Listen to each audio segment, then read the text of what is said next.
Shalom, selamat hari Minggu, selamat beribadah untuk kita semua. Kiranya ibadah kita ini boleh berkenan dan menyenangkan hati Tuhan. Saya akan membacakan penegasan warta hari ini Minggu 28 Maret 2021. Yang akan melayani kita pada hari ini adalah Bapak Pendeta Pan Cincet. Informasi gereja, 1. Peningkatan status rohaniwan.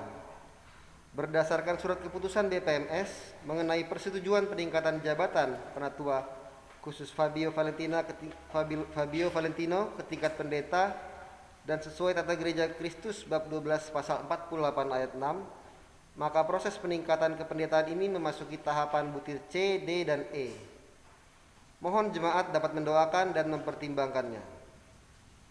Apabila dalam 4 minggu pewartaan tidak ada keberatan yang sah dari jemaat, maka proses ini akan dilanjutkan ke tahap selanjutnya. Bagi jemaat yang beribadah dari rumah, persembahan dapat diserahkan dengan cara sebagai berikut. Transfer via bank ke rekening BCA atas nama Christian Nugraha dengan nomor rekening sebagaimana tertera dalam warta. Yang kedua, uang persembahan tunai dimasukkan ke dalam amplop di masing-masing keluarga yang kemudian dapat diserahkan ke dalam kotak persembahan di Gereja Kristus Saro Permai pada pukul 5 sore sampai dengan 7 malam.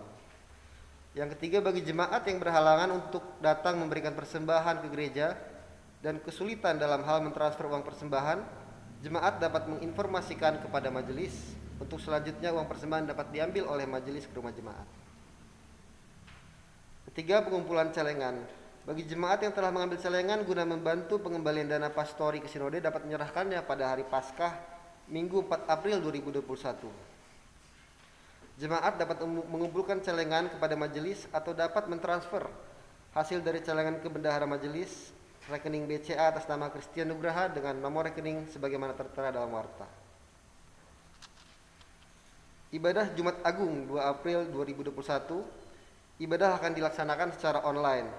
Anggur perjamuan dapat diambil di gereja pada hari Rabu 31 Maret dan Kamis 1 April 2021 jam 7 sampai dengan jam 9 malam. Paskah Sekolah Minggu. Ibadah Paskah Sekolah Minggu akan diadakan secara online pada hari Minggu 11 April 2021 jam 4 sore dengan dress code baju putih. Video ibadah akan di-share di YouTube Gereja Kristus Saro Permai. Mohon perhatian orang tua untuk mengingatkan putra-putrinya agar mengikuti ibadah Paskah Sekolah Minggu. Ibadah kaum pria akan diadakan pada hari ini Minggu 28 Maret 2021 jam 7 malam. Agar kiranya menjadi perhatian bagi para kaum pria GKSP. Dana kasih, saldo dana kasih per 28 Maret 2021 adalah sebesar 135.253.000 dengan rincian sebagaimana tertera dalam warta. Bagi jemaat yang ingin membayar iuran dana kasih dapat menghubungi Ibu Yuni dan Penatua Grace Pitoy dengan nomor telepon sebagaimana tertera dalam warta. Dana pembangunan pastori tertera dalam warta dengan sisa pinjaman ke dana kasih sebesar 50 juta rupiah dan sisa pinjaman ke Sinode Gereja Kristus sebesar 26.931.712 rupiah. Mari jemaat kita bahu-membahu untuk pelunasan pinjaman melalui celengan tahap kedua yang akan kita kumpulkan Minggu Paskah 4 April 2021. Yang berulang tahun seminggu ke belakang adalah Saudara Diparaja Theodorus Siaan 23 Maret. Segenap majelis dan jemaat mengucapkan selamat ulang tahun dan Tuhan Yesus memberkati kehidupan saudara. Laporan keuangan per 25 Maret 2021, saldo per 25 Maret 2021 sebesar Rp7.345.536. Rincian sebagaimana tertera dalam warta. Demikian penegasan warta kali ini. Bapak Ibu jemaat yang dikasih Tuhan, tiba saatnya kita datang ke hadirat Tuhan kita, Allah yang Maha Besar. Segala ciptaannya sujud menyembah kepada Dia. Sebab Dialah Allah pencipta langit dan bumi, juga segala isinya. Mari dengan berdiri kita menyanyikan pujian Nafiri Rohani 49 ayat 1 sampai 3. Sungguh besar Allahku.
Sungguh besar Kau Allahku, maka jiwaku pun memujimu. Sungguh besar Kau Allahku. Pertolongan kita dalam ibadah Minggu Palmarum ini ialah datangnya dari Tuhan yang menjadikan langit dan bumi, Allah yang Maha Kasih, yang kasih setianya kekal sampai selama-lamanya. Kasih karunia dan damai sejahtera dari Allah Bapa kita dan dari Tuhan Yesus Kristus menyertai saudara.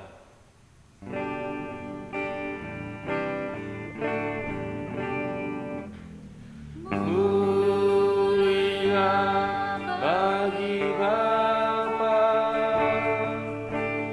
bagi Anak serta Roh Kudus, dari permulaan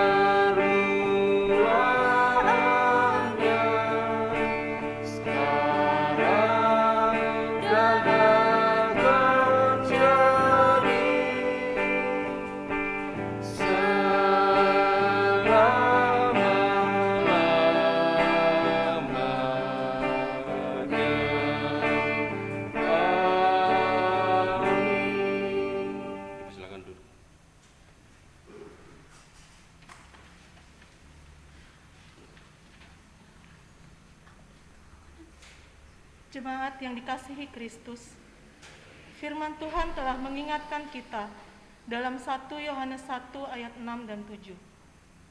Jika kita katakan bahwa kita beroleh persekutuan dengan Dia, namun kita hidup di dalam kegelapan, kita berdusta dan kita tidak melakukan kebenaran. Tetapi jika kita hidup dalam terang, sama seperti Dia ada di dalam terang, maka kita beroleh persekutuan seorang dengan yang lain. Dan darah Yesus, anaknya itu, menyucikan kita daripada segala dosa. Seringkali kita mengaku percaya kepada Yesus Kristus, datang beribadah kepada Yesus Kristus, namun dalam praktek kehidupan sehari-hari, kita hidup dalam kegelapan. Percaya pada hal-hal duniawi, meyakini kepercayaan adat istiadat nenek moyang. Bukankah kita telah berdusta dan tidak melakukan kebenaran? Tetapi jika kita hidup dalam terang, maka darah Yesus dapat menyucikan kita dari segala dosa. Mari kita datang kepada Tuhan, mengakui segala pelanggaran kita, dan memohon pengampunannya di bawah kaki salib Yesus.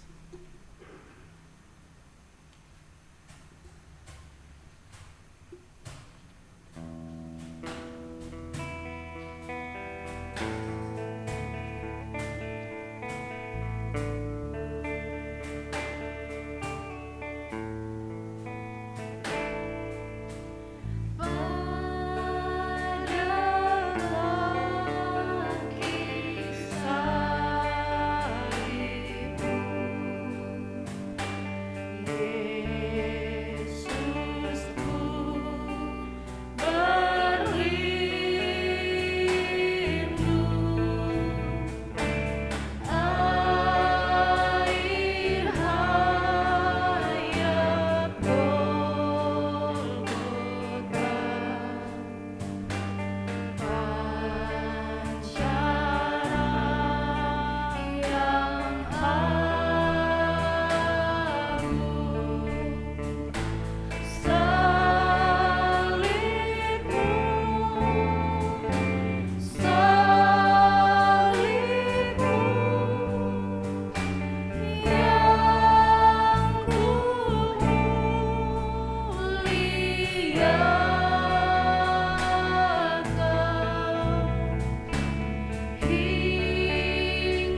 biji salibmu kuingat kurbanmu.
Marilah kita datang kepada Tuhan yang Maha Kudus untuk merendahkan diri, mengakui segala dosa dan kesalahan kita kepadanya, serta memohon pengampunan darinya. Ya Tuhan, kami datang kepadamu Tuhan. Sesuai dengan firman Tuhan, jika kita mengaku dosa kita, maka Ia adalah setia dan adil, sehingga Ia akan mengampuni segala dosa kita dan menyucikan kita dari segala kejahatan. Kami datang kepadamu Tuhan dengan penyesalan yang dalam, bahwa kami telah berdosa di hadapan Tuhan. Hidup kami terbuka adanya di hadapan Tuhan. Oleh sebab itu Tuhan, ampunilah kami. Pengampunannya Tuhan berikan bagi kami. Bila ke depan kami sentiasa dengar-dengaran dengan firman Tuhan, kami sentiasa berhati-hati dengan sikap hidup kami, tutur kata dan perbuatan langkah hidup kami, agar kami tidak jatuh ke dalam dosa. Kami ingat akan pengorbanan-Mu Tuhan, sehingga kami tidak mengulangi penderitaan Yesus dalam diri kami Tuhan, dengan perbuatan kami yang tercela. Terima kasih Tuhan untuk pengampunan-Mu. Kami bersyukur untuk kasih setia-Mu yang terus berlaku bagi kami. Dalam nama Tuhan Yesus Juru Selamat kami berdoa. Amin.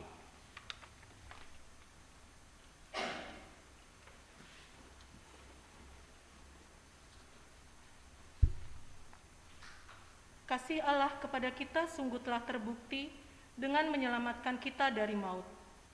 Mari kita meresponi anugerah keselamatan dengan hidup seturut kebenaran firman Tuhan. Dengan kerendahan hati, kita meminta Bapa untuk melembutkan hati kita agar siap dibentuk oleh firman Tuhan. Sambil kita menyanyikan pujian KPNR 17, Bapa lembutkanlah hatiku.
Yesusku.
Tuhan, kami datang padamu, kami siapkan hati pikiran kami untuk mendengarkan kebenaran firman Tuhan. Tuhan menolong kami agar firman Tuhan yang kami renungkan bersama-sama, yang disampaikan oleh hamba-Mu Tuhan, mampukanlah kami untuk mengerti. Roh Kudus menyingkapkan kebenaran firman ini, sehingga kami dapat mengerti dengan jelas, dan kami juga mentaati Tuhan dengan melakukan firman yang kami dengar. Bicaralah kepada kami siap mendengarkannya. Dalam nama Tuhan Yesus Kristus kami berdoa. Amin. Silakan duduk kembali Bapak Ibu, saudara sekalian. Shalom Bapak Ibu dan saudara kasih dalam Tuhan Yesus, baik yang di gereja maupun yang di rumah. Kita bersyukur Tuhan terus mengasihi kita dan tidak pernah Tuhan meninggalkan kita. Dalam setiap permasalahan, pergumulan selalu ada Tuhan di tengah-tengah kita. Baiklah, saya mengajak Bapak Ibu untuk melihat kebenaran firman Tuhan dari Injil Markus pasal yang ke-14 ayat 32 hingga 42. Injil Markus pasal yang ke-14 ayat 32 sampai 42. Saya akan membacakannya untuk kita. Markus 14 ayat 32 sampai 42. Ayat 32. Lalu sampailah Yesus dan murid-muridnya ke suatu tempat yang bernama Getsemani. Kata Yesus kepada murid-muridnya, "Duduklah di sini sementara aku berdoa." Dan ia membawa Petrus, Yakobus, dan Yohanes sertanya. Ia sangat takut dan gentar. Lalu katanya kepada mereka, "Hatiku sangat sedih, seperti mau mati rasanya. Tinggallah di sini dan berjaga-jagalah." Ia maju sedikit, merebahkan diri ke tanah dan berdoa, supaya sekiranya mungkin saat itu lalu daripadanya. Katanya, "Ya Aba, ya Bapa, tidak ada yang mustahil bagimu. Ambillah cawan ini daripadaku, tetapi janganlah apa yang aku kehendaki, melainkan apa yang Engkau kehendaki." Setelah itu ia datang kembali dan mendapati ketiganya sedang tidur. Dan ia berkata kepada Petrus, "Simon, sedang tidurkah engkau? Tidakkah engkau sanggup berjaga 1 jam? Berjaga-jagalah dan berdoalah, supaya kamu jangan jatuh ke dalam pencobaan. Roh memang penurut, tetapi daging lemah." Lalu ia pergi lagi dan mengucapkan doa yang itu juga. Dan ketika ia kembali pula, ia mendapati mereka sedang tidur, sebab mata mereka sudah berat, dan mereka tidak tahu jawab apa yang harus mereka berikan kepadanya. Kemudian ia kembali untuk ketiga kalinya dan berkata kepada mereka, "Tidurlah sekarang dan istirahatlah, cukuplah, saatnya sudah tiba. Lihat, Anak Manusia diserahkan ke tangan orang-orang berdosa. Bangunlah, marilah kita pergi. Dia yang menyerahkan aku sudah dekat." Demikianlah pembacaan firman Tuhan, yang berbahagia oleh setiap kita yang mendengarkan firman Tuhan dan melakukannya dalam kehidupan kita. Shalom Bapak Ibu dan saudara yang kasih dalam Tuhan Yesus Kristus. Minggu ini merupakan Minggu Palmarum, di mana dalam perjalanan Yesus menuju masuk ke Yerusalem untuk menghadapi penderitaan. Dia akan disiksa, dihina, dan juga dicambuk dan sebagainya. Penderitaan yang sangat berat, dan dia harus mati di kayu salib. Semua itu Tuhan Yesus lakukan demi ketaatannya kepada kehendak Bapa dan kasihnya kepada kita orang berdosa.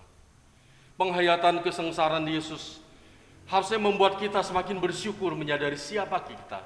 Orang yang berdosa yang seharusnya kita menanggung dosa kita sendiri dan sekaligus binasa dalam api neraka. Tapi Tuhan mengambil tempat itu. Saudara saya kasih dalam Tuhan Yesus Kristus, Tuhan Yesus menghadapi pergumulan yang sangat berat. Dikatakan ayat 33, ia sangat takut dan gentar. Kita tahu Yesus manusia sejati, juga Allah yang sejati. Dari sisi kemanusiaannya dia sangat takut dan gentar. Dia tidak menganggap diri mampu, bisa, dan sebagai hebat.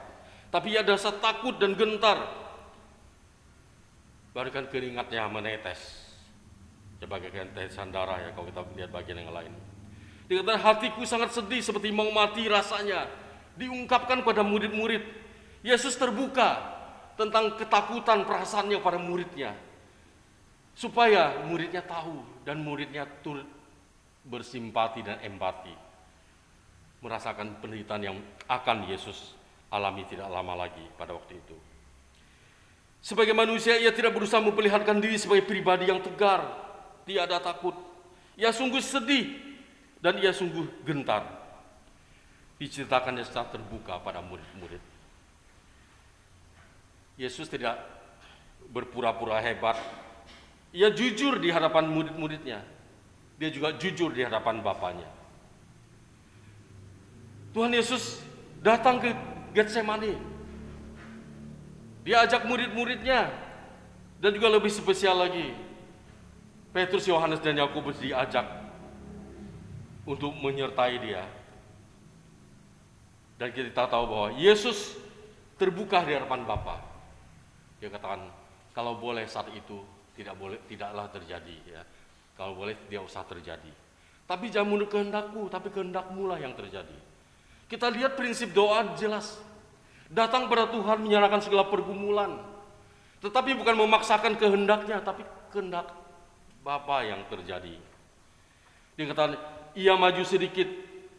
Ia merebahkan diri ke tanah berdoa supaya sekiranya mungkin saat itu lalu daripadanya.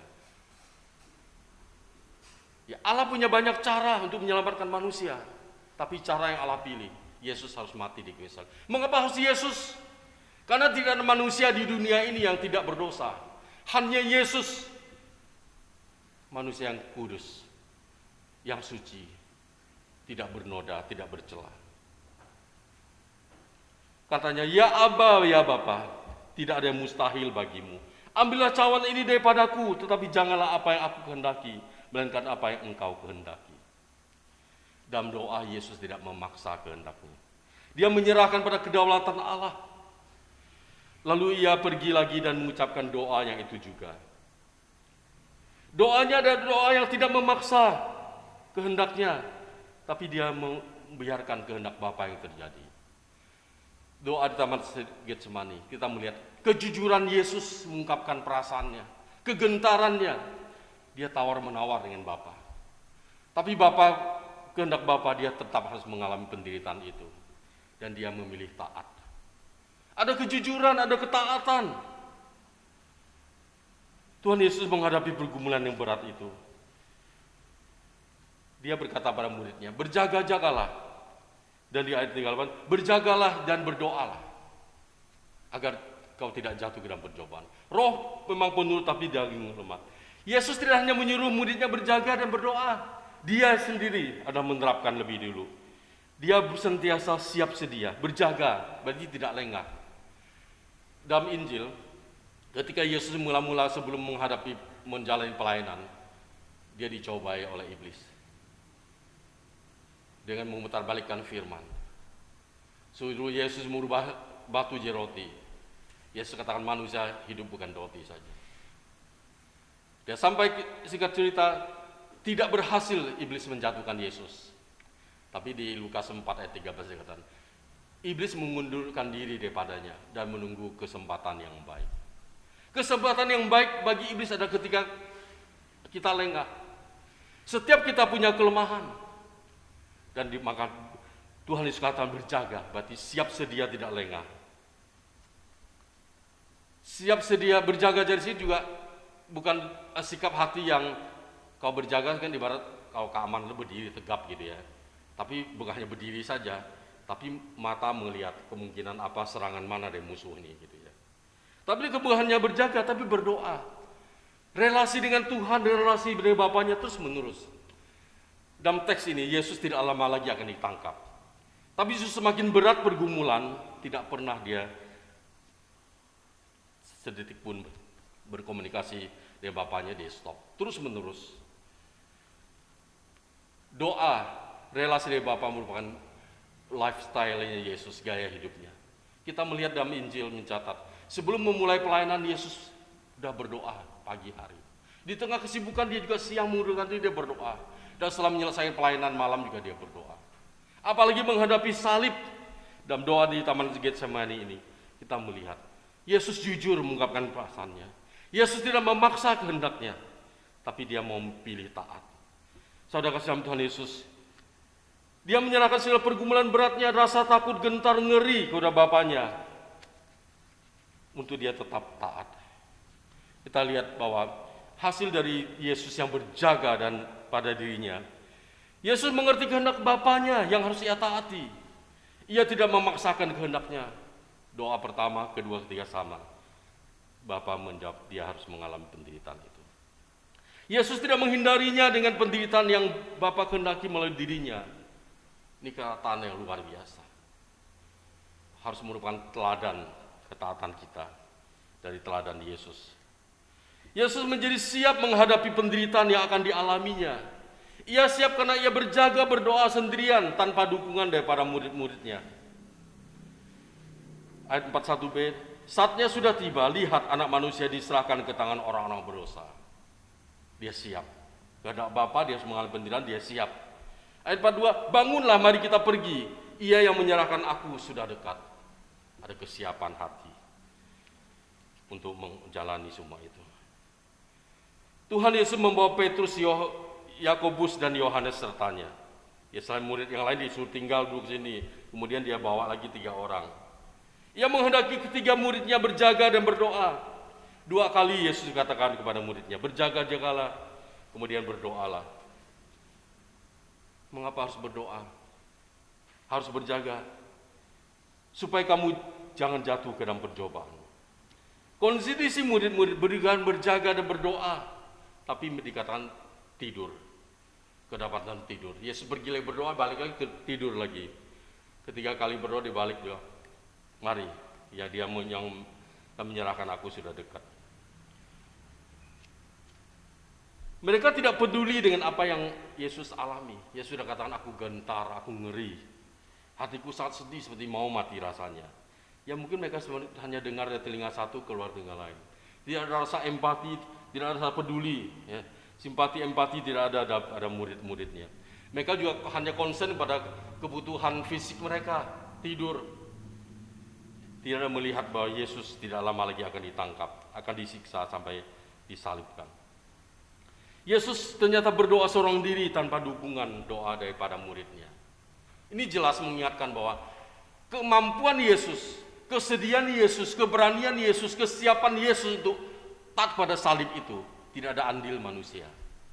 Tidak ada dukungan doa dari murid-muridnya. Yang adanya Yesus mendoakan murid-muridnya. Kita lihat memang ketika Yesus tersalib, dibilang aku haus. Ketika Yesus dikatakan sebelum mereka berkata aku haus sebelum penyaliban, Yesus kan diberi anggur empedu ya, soalnya untuk menahan sakit. Yesus menolaknya.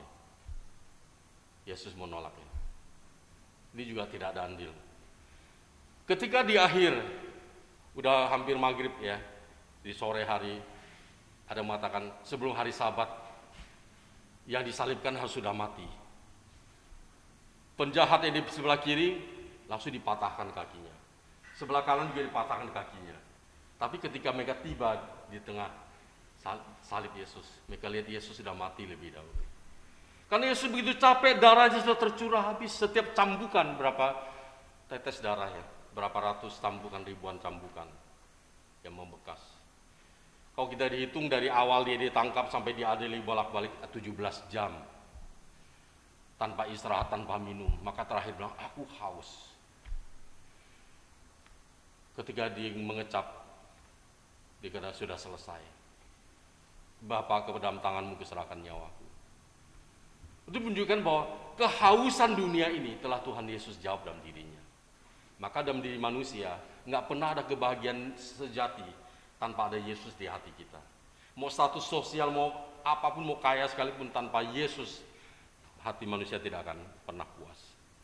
Saudara kasih dalam Tuhan Yesus Kristus, Yesus memilih taat. Murid-muridnya tidak berdoa. Ikut Yesus berdoa, tapi mereka tidak berdoa. Saudara kasih dalam Tuhan Yesus, mereka sedang tidur, menunjukkan bahwa ketidaksiapan mereka menghadapi tantangan di depan. Oleh sebab itu, dikatakan ayat 40 juga, ketika ia kembali pula, ia mendapati mereka juga sedang tidur. Sebab mata mereka sudah berat, mereka tidak tahu apa yang harus mereka berikan kepadanya. Kemudian ia kembali lagi untuk 3 kalinya dan juga berkata, Ya, sedang tidur, ya tidurlah sekarang, istirahatlah. Ya, cukuplah, mari kita pergi, yang menyerahkan itu sudah dekat. Kita lihat ketika Yesus sentiasa berdoa, berkomunikasi dengan Bapaknya, dia mengerti kehendak Bapaknya. Dia tidak menghindari penderitaan demi ketaatan kasihnya. Dan dia siap menghadapi penderitaan itu. Tapi pada murid, akibat dari ketiga muridnya tidak berjaga dan tidak berdoa, jelas yang pertama mereka tidak siap menghadapi kemungkinan-kemungkinan terberat dalam kehidupan beriman mereka. Bahkan dikatakan di ayat yang ke-50 ketika Yesus ditangkap, ayat 43 sampai 52, di ayat 50, lalu semua murid itu meninggalkan dia dan melarikan diri. Ya. Tidak berjaga dan tidak berdoa tidak mungkin akan kuat dalam iman. Tidak berjaga dan tidak berdoa tidak mungkin akan bertahan atau akan siap menghadapi pergumulan atau tantangan iman yang mungkin serta-merta datang tanpa diketahui sebelumnya atau mendadak. Saudara kasih dalam Tuhan Yesus, lalu semua murid itu meninggalkan dia dan melarikan diri. Yesus seorang diri yang berdoa, Yesus seorang diri harus menanggung penderitaan itu. Di mana murid yang mengatakan mengasihi engkau? Hosana bagi anak Daud. Bagaimana yang lainnya? Kita lihat peristiwa penyaliban begitu mengerikan. Kita melihat betapa pentingnya nasihat Yesus berjaga dan berdoa. Murid-murid malam memilih tidur. Sehingga mereka tidak siap. Imannya tidak kuat menghadapi pencobaan, apalagi penderitaan berat sebagai konsekuensi iman kepada Yesus Kristus. Bapak Ibu, saya dan saudara bisa terjadi demikian. Ada banyak pengikut Yesus, notabene disebut Kristen. Mengapa banyak yang jatuh dan tinggalkan Tuhan? Yang masalah utama adalah tidak peka dengan suara Tuhan, tidak menjaga relasi dengan Tuhan, tidak mengindahkan apa yang Tuhan katakan. Pentingnya berjaga dan berdoa. Komunikasi relasi dengan Tuhan harus intens. Kekuatan iman tidak dapat ujuk-ujuk terjadi atau instan terjadi, tapi itu dari hasil relasi dengan Tuhan. Kedisiplinan rohani kita salah satunya adalah doa kepada Tuhan. Itu akan menguatkan kita, akan membuat kita semakin dewasa. Saudara kasih dalam Tuhan Yesus, Tuhan Yesus menghadapi pergumulan yang berat dengan sikap berjaga dan berdoa. Semakin berat pergumulan, doa harus tetap ada. Dan meskipun tidak ada dukungan dari siapapun, kita harus menghadapinya bersama Tuhan, akan menguatkan. Pimpinan Tuhan bukan berarti tanpa ada pergumulan. Di tengah pergumulan juga ada pimpinan Tuhan, karena ada maksud kehendak Tuhan. Yesus sudah berdoa, tapi kehendak Bapa dia harus menjalani penderitaan itu. Tentu ada maksud. Penderitaan Yesus untuk menebus dosa manusia di atas kayu salib, menggantikan kita yang harusnya binasa. Tuhan mengambil tempat itu. Tuhan Yesus menanggung murka Allah. Keadilan dan murka Allah ditanggung di atas. Adil. Ya dosa harus dihukum. Ya dosa itu Tuhan murka. Manusia harus binasa, tapi Tuhan Yesus sangat baik dan amat baik dalam kehidupan saya dan saudara. Dan menghadapi pergumulan yang berat, saya dan saudara sebagai orang percaya juga hendaknya mengikuti sikap dan teladan Yesus, yaitu berjaga dan berdoa. Jangan seperti murid-muridnya yang tidak berjaga dan berdoa. Kita harus menyadari pentingnya sikap berjaga dan berdoa dan menghadapi pergumulan berat ini, agar kehendak Bapa yang diutamakan sekalipun harus mengalami penderitaan. Agar tidak seperti murid-murid yang melarikan diri dan tidak siap mempertanggungjawabkan imannya di tengah dunia ini kepada orang-orang yang belum percaya. Kehendak Yesus adalah supaya kita sebagai pengikutnya hidup seperti dirinya atau serupa dengan dirinya, yaitu dalam hal karakternya. Tapi dalam realita kehidupan kita ternyata kita berbeda dengan Yesus. Orang mengatakan, beda kita dengan Yesus apa? Seperti ada banyak ya. Dia manusia sejati, Tuhan sejati. Kita pengikutnya. Kita baik kelemahan jatuh bangun. Tapi ada yang mengatakan, beda kita dengan Yesus cuma sedikit. Kau dalam hal doa konteks ini, Yesus sedikit berdoa. Dalam arti, Yesus banyak berdoa. Ia selalu berdoa, doa pagi, doa siang, doa malam. Bahkan di Taman Getsemani ini, dicatat 3 kali dia berdoa untuk hal sama untuk menghadapi penyaliban dirinya. Kalau kita muridnya malah sedikit berdoa, bahkan kadang tidak berdoa. Ini muridnya tidak berdoa malah tertidur. Udah tidak berdoa, jarang berdoa, malah sering memaksa kehendak Tuhan. Menyodorkan pada Tuhan ini daftar yang permintaan kita. Seringkali kita mencobai Tuhan. Kalau engkau betul berkuasa, apa yang kuminta akan terjadi. Sehingga kita memaksa. Kehendak kita yang terjadi, bukan kehendak Tuhan. Ada banyak pengajaran-pengajaran yang demikian. Ikut Yesus simple, nggak ada lagi penderitaan.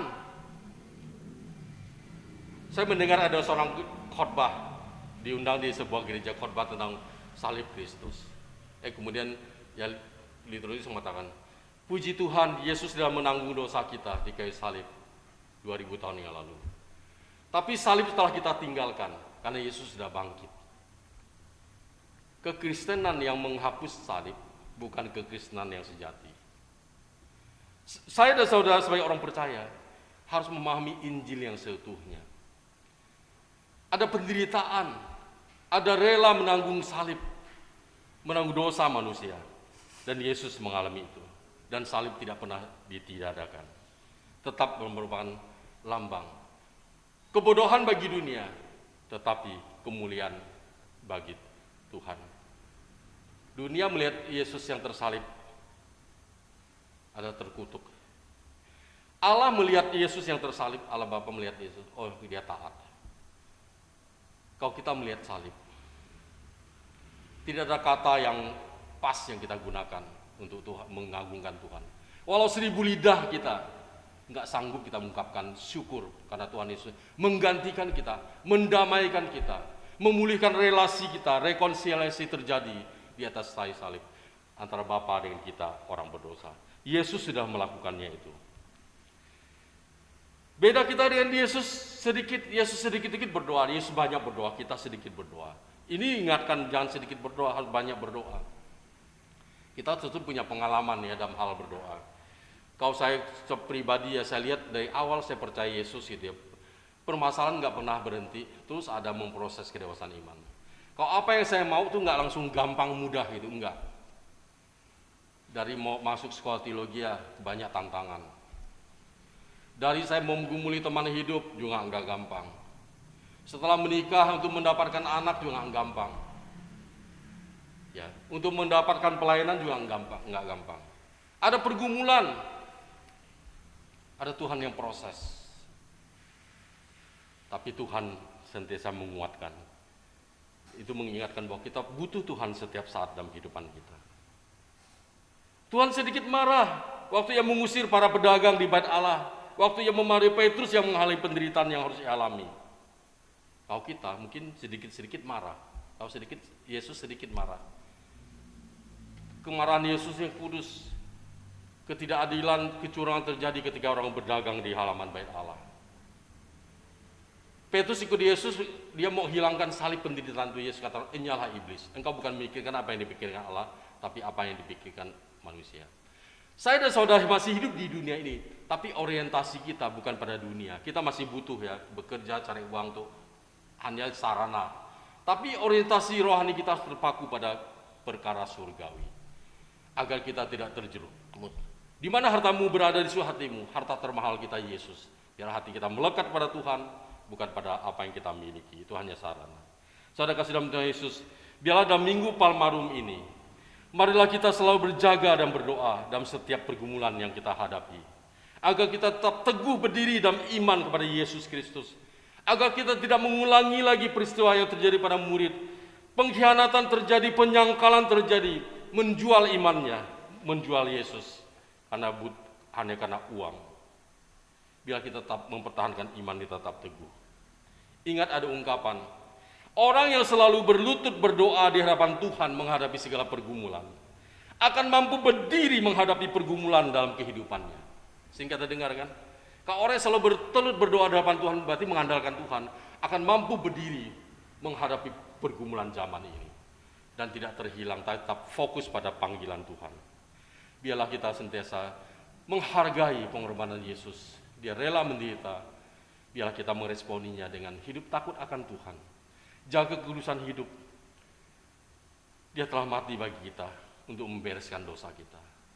Janganlah kita main-main lagi dengan dosa. Dengan demikian kita menghargai tinggi pengorbanan Yesus, penderitaan Yesus bagi saya dan saudara. Amin. Mari kita berdoa. Bapa di surga, biarlah Minggu Palmarum ini kembali kami menghayati Yesus yang begitu menderita sangat berat. Dia bergumul di hadapan Tuhan. Dia terbuka pada murid-murid, tapi murid-murid tidak peduli dan tertidur. Kehendak Bapa, dia harus menjalani penderitaan itu demi kami. Terima kasih Tuhan, Engkau telah memilih taat, sehingga kami dapat ditebus dosa kesalahan kami. Tanpa Engkau yang bersedia menderita, mati di salib, dosa manusia tidak pernah diselesaikan. Dan setiap kami, dari zaman ke zaman, akan menuju pada kebinasan kekal. Terima kasih Tuhan, Engkau telah memberikan kehidupan kekal bagi kami yang telah percaya padamu. Saat ini Tuhan, kami berdoa untuk pergumulan jemaat Tuhan. Kami berdoa Tuhan untuk jemaat yang sakit, untuk Jonathan, untuk Ida dan Sondang, Manurung, Bapak Koloi dan Benar Koloi, Rene cucu Ibu Hari, dan Ibu Sinukaban yang kemarin sudah pulang dari rumah sakit. Tuhan, pulihkan keadaannya Tuhan. Kami juga berdoa Tuhan untuk pemulihan kesehatan jemaat Mama dari Ibu Sinukaban, Ibu mertua dari Bapak Aim Bangun, Ibu Alex, Ibu Dolan Panjaitan, Ibu Jenda Bangun, orang tua dari Bapak Marhemat Tampu Bolon, dan juga untuk Ibu Galuh, istri dari Pak Darbo yang beberapa waktu lalu sempat dirawat di rumah sakit. Tuhan, pulihkan keadaannya Tuhan. Kami juga berdoa untuk celengan tahap 2 yang akan kami kumpulkan pada hari Paskah pada tanggal 4 April. Tuhan menolong agar setiap jemaat boleh membawa celengan yang telah dikumpulkan, agar sangkut paut ke sinode karena pembangunan pastori yang masih tersisa dapat dilunasi karena pertolongan Tuhan. Kami juga berdoa untuk pergumulan jemaat masalah pekerjaan, usaha, pendidikan anak, ekonomi dan keluarga, pasangan hidup dan yang rindu memiliki keturunan. Bila Tuhan berbelas kasihan, agar kami mendapatkan jawaban daripada Tuhan sendiri. Kami juga berdoa Tuhan untuk jemaat-Mu yang berulang tahun. Kami berdoa Tuhan untuk Diparaja Theodorus Siaan yang berulang tahun. Dia bertambah usia, anak-Mu semakin dewasa dalam Tuhan. Tuhan semakin memberkati, dia mengerti kehendak Tuhan dan taat pada pimpinan Tuhan. Untuk apapun yang dihadapi dalam pergumulan, dalam pekerjaan, masalah teman hidup dan sebagainya, Tuhan tahu kerinduan anak-Mu ini Tuhan. Tuhan akan memberikan yang terbaik dan segala sesuatu akan indah pada waktunya. Tuhan juga memberkati orang tuanya, berkati pekerjaannya dan juga pelayanannya di gereja. Tuhan memberkati. Kami yakin yang terbaik yang Tuhan akan berikan bagi anak-Mu ini. Kami juga berdoa Tuhan untuk bangsa dan negara. Kami berdoa untuk vaksin COVID yang terus diadakan secara gratis oleh pemerintah. Kami berdoa Tuhan agar kekebalan dan masyarakat boleh terjadi, sehingga ekonomi di Indonesia ini boleh pulih kembali setelah terpuruk setahun lebih karena COVID. Kami berdoa Tuhan untuk pemimpin bangsa kami, untuk Jokowi, wakil dan juga menteri kabinet yang mendukung, agar Indonesia semakin dapat maju di tengah saingan dunia ini, untuk pembangunan pesat secara merata di seluruh pelosok tanah air. Dengan dana yang begitu besar, Tuhan berbelas kasihan, agar pemerintahan Jokowi, Tuhan lindungi, jauhkan dari niat orang jahat, sehingga pemerintah Jokowi dapat bekerja melayani rakyat, membawa Indonesia keluar dari segala krisis multidimensi ini. Biar belas kasihan Tuhan turun atas negeri ini. Kami sebagai orang percaya adalah warga gereja yang baik dan juga warga negara yang baik, boleh mendukung pemerintah dengan mentaati segala aturan yang ada. Terima kasih Tuhan. Inilah doa kami yang kami naikkan dalam satu nama Tuhan Yesus yang telah mengajar kami berdoa. Bapa kami di surga, dikuduskan nama-Mu, datanglah kerajaan-Mu, jadilah kehendak-Mu di bumi seperti surga. Berikan kami pada hari ini makanan kami yang secukupnya, dan ampunilah kami akan kesalahan kami, seperti kami juga mengampuni orang yang bersalah pada kami. Dan janganlah membawa kami ke dalam cobaan, tapi lepaskanlah kami daripada yang jahat, karena Engkaulah yang punya kerajaan dan kuasa dan kemuliaan sampai selama-lamanya. Amin. Saya mengundang jemaat untuk bangkit berdiri yang di gereja maupun di rumah.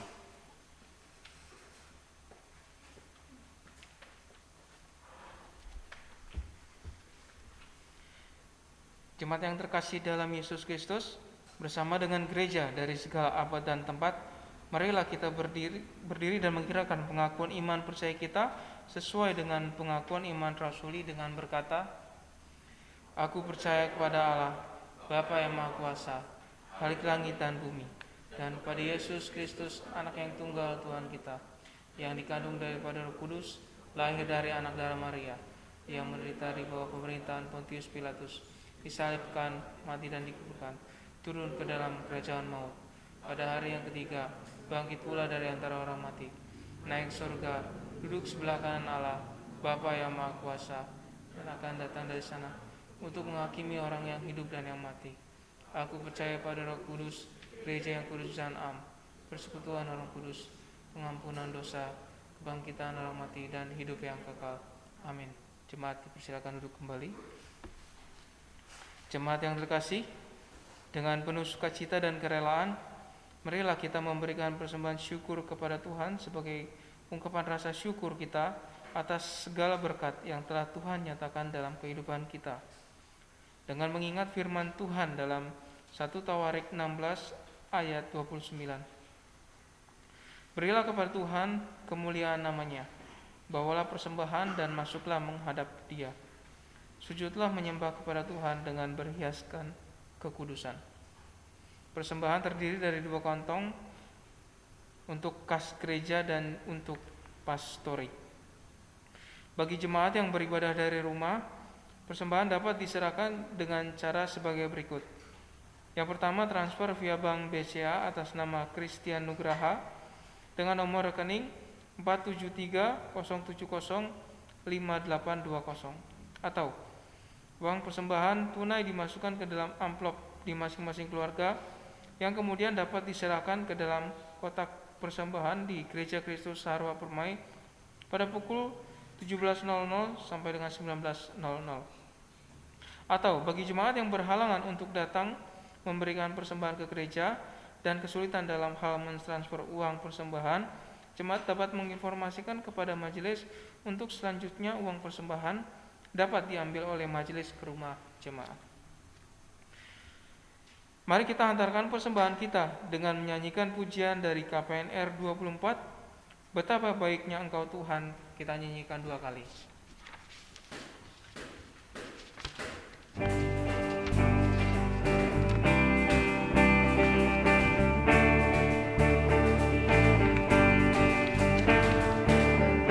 Betapa baiknya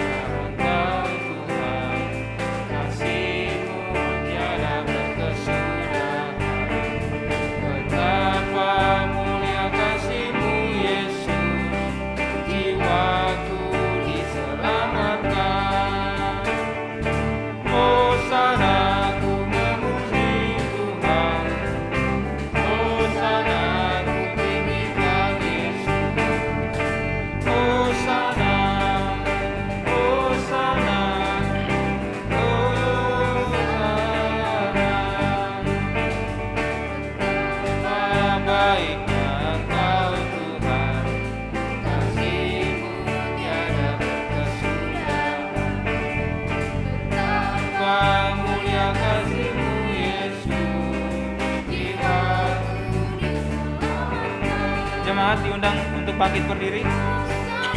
Ku memuji Tuhan, Hosana, ku tinggikan Yesus. Hosana, Hosana, Hosana. Baik jemaat yang kasih, mari kita membawa persembahan kita. Mari kita berdoa. Kami bersyukur Bapa untuk kasih karunia-Mu. Kami boleh lewati hari-hari kami Tuhan penuh dengan penyertaan. Sampai pada hari ini Bapa, kami boleh berkumpul kembali untuk beribadah dengan semua saudara seiman kami, walaupun kami terpisah tempat Tuhan.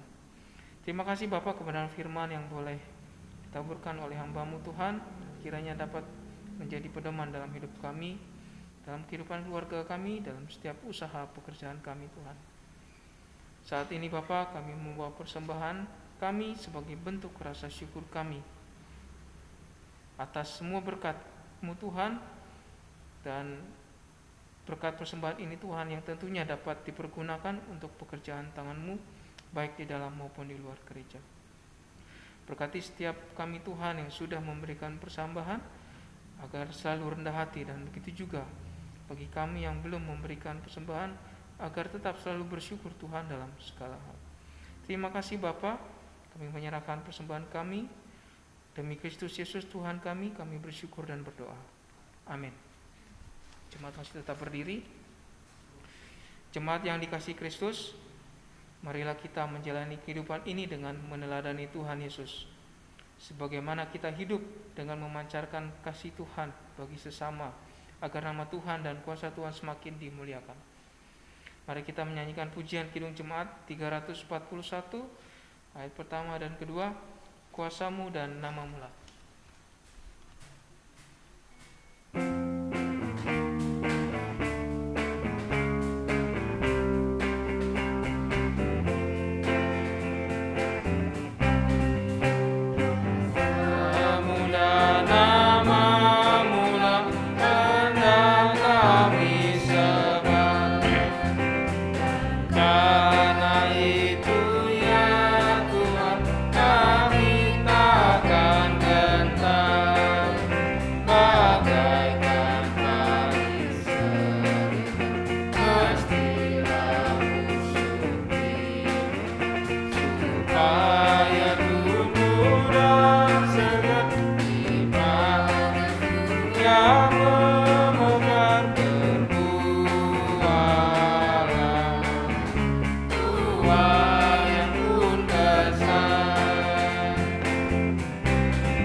Jemaat kasih Kristus, terimalah berkat Tuhan.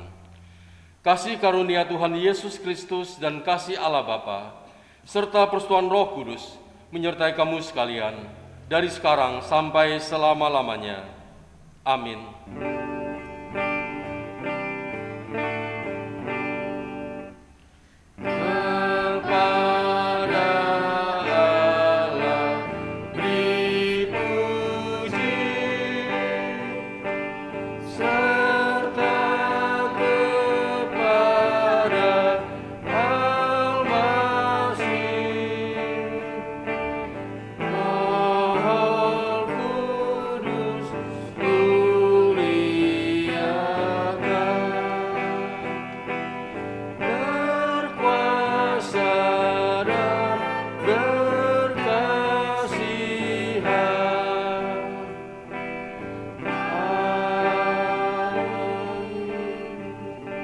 Silakan duduk saat teduh.